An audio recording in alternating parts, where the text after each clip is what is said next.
Israel अमेरिकेकडून झालेल्या हल्ल्यामध्ये इराणचे सर्वोच्च नेते खामेनेई यांचा मृत्यू। खामेनेईंच्या मुलाच्या हाती आता देशाची सूत्र।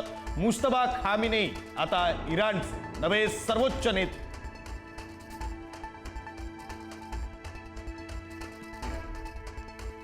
खामेनेई यांच्या मृत्यूनंतर संकटात सापडलेल्या इराणकडून चर्चेचं साकडं।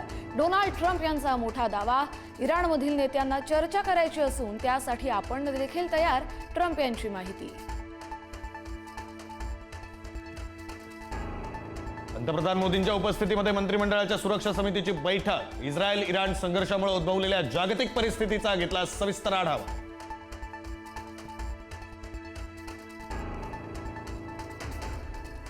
पंतप्रधान नरेंद्र मोदींची इस्रायलचे पंतप्रधान नेतन्याहू यांच्याशी फोनवरून चर्चा। इराणसोबत शत्रुत्व लवकर संपवण्याचं केलं आवाहन। नागरिकांच्या सुरक्षिततेला प्राधान्य देण्याचंही आवाहन।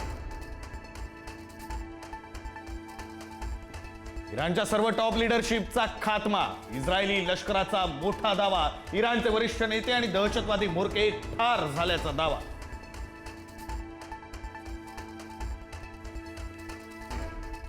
ओमानमधील बंदर आणि तेलवाहू जहाजांवर इराणकडून ड्रोन हल्ला। जहाजावरील सर्व 20 कर्मचाऱ्यांना सुरक्षित बाहेर काढण्यात यश।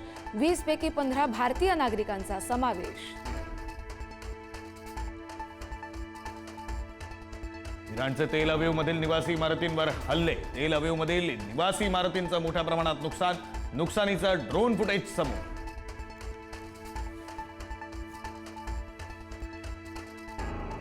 इस्रायलचा इराणच्या 2 फायटर जेटवर हल्ला। उड्डाणाच्या तयारीत असताना दोन्ही विमानं उद्ध्वस्त। इराणच्या बॅलिस्टिक क्षेपणास्त्र प्रक्षेपांवर हल्ला।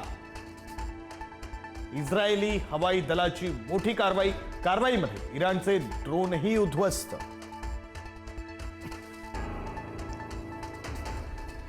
इराण इस्रायल युद्धाचा हवाई वाहतुकीवर परिणाम। एतिहाद एअरवेजकडून अनेक उड्डाणं रद्द।